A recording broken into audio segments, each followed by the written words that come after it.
আমাদের প্রতিপক্ষ বন্ধুরা কিছু কিছু জায়গায় আমাদের ভোটারদের, আমাদের এজেন্টদের বিভিন্নভাবে ভয়ভীতি দেখাচ্ছে, বাড়ি বাড়ি গিয়ে তাদেরকে হুমকি দিচ্ছে তারা যেন এজেন্ট না হয়, এর মধ্যে দাঁড়িপাল্লার পক্ষে যেন তারা কাজ না করে। সমাজের বিভিন্ন শ্রেণীর আমাদের প্রতিপক্ষ বন্ধুদের এই ধরনের অনাকাঙ্ক্ষিত যেই হুমকি ধামকি অব্যাহত আছে, সেই বিষয়গুলো আপনাদের সামনে আমি ক্লিয়ার করার জন্য আমি একটু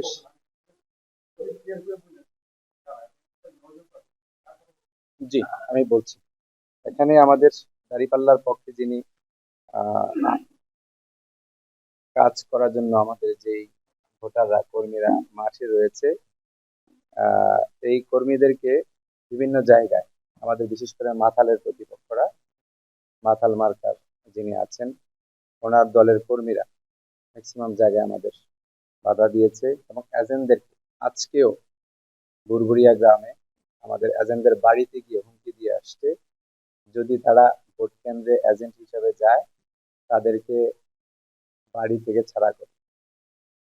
তো এই বিষয়গুলো খুবই অনাকাঙ্ক্ষিত। বেশ কয়েকটা এজেন্ট আজকে আমাদেরকে জানিয়েছে যে আমরা পর্যাপ্ত নিরাপত্তা না পেলে আমরা ভোট কেন্দ্রে যাব না।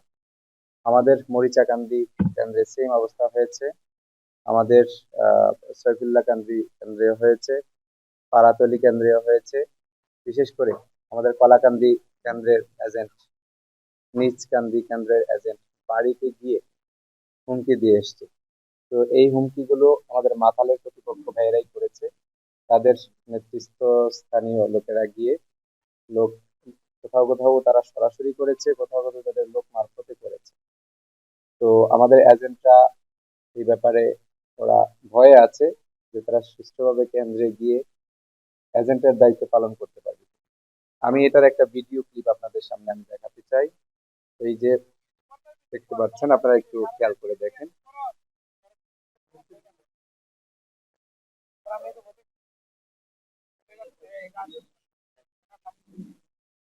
ব্রাইটনেস জি, দিচ্ছি। জি, এখানে ওনারা বিভিন্ন জায়গায় টাকা বিলি করছে ভোটারদের কাছে। সেই টাকা বিলির যে রেকর্ড এই ভিডিওতে আছে।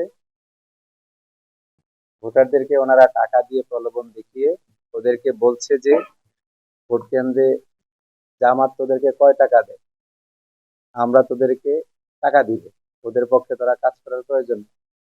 এই ভিডিওটা আপনাদেরকে আমরা দিয়ে দিব। লক্ষ লক্ষ টাকা তোরা তো 500 1000 টাকা পাস বিনিময়, এটা হচ্ছে ওনাদের বক্তব্য, আমরা তোকে লক্ষাধিক টাকা দিব, আমাদের পক্ষে কাজ কর। দাঁড়িপাল্লা তো ওদের তো টাকা নাই, তুই কেন ওদের কাছে যাস? তো আমার প্রতিপক্ষের বন্ধুদেরকে বন্ধুদের কাছ থেকে এই ধরনের বক্তব্য এটা আমরা প্রত্যাশা করছি না, বিশেষ করে মাথালের পক্ষ থেকে। কারণ নির্বাচনী আচরণ বিধিতে এই বিষয়গুলো স্পষ্ট নির্বাচনী আইনে লঙ্ঘন। বিশেষ করে এই যে ভদ্রলোক যিনি এই হুমকিটা দিয়েছেন, ওনার নাম হচ্ছে আহ হেলাল ব্যাপারী, পিতার নাম হকসাব, গ্রাম সেলিমাবাদ। বিভিন্ন জায়গায় মহিলা ভোটারদের ভয়ভীতি দেখিয়েছে, বিশেষ করে মহিলা ভোটারদেরকে ওরা বোরকা খুলে ওদেরকে আহ বস্ত্রহীন করে রাস্তায় ঘুরাবে, এই ধরনের ভয়ভীতি ওনারা দেখিয়েছে। এগুলো স্পষ্টত আমাদের আহ যেই মৌলিক মানবাধিকার, মানবাধিকার পরিপন্থী কাজ। এই বিষয়গুলো মাতালের মতো একজন জোনায়েদ সাকির প্রতিপক্ষ, আমার মাতাল মার্কার উনি এই আসনের উনি দাঁড়িয়েছেন, উনি প্রার্থী। তো আমরা স্বাধীনভাবে ভোটাররা ভোট কেন্দ্রে যাবে, এটা আমরা প্রশাসনের কাছে দাবি জানাই। এই ধরনের যে হুমকি ধামকি গুলো দেয়া হচ্ছে, যেটা খুবই আপত্তিকর। আমরা জানি আহ, সাকিব ভাই মানবাধিকার নিয়ে কাজ করেন, আহ, তাহলে এখানে মানবাধিকার রইল কোথায়? নারী অধিকার নিয়ে উনি কথা বলেন, নারীদের সম্মান রইল কোথায়?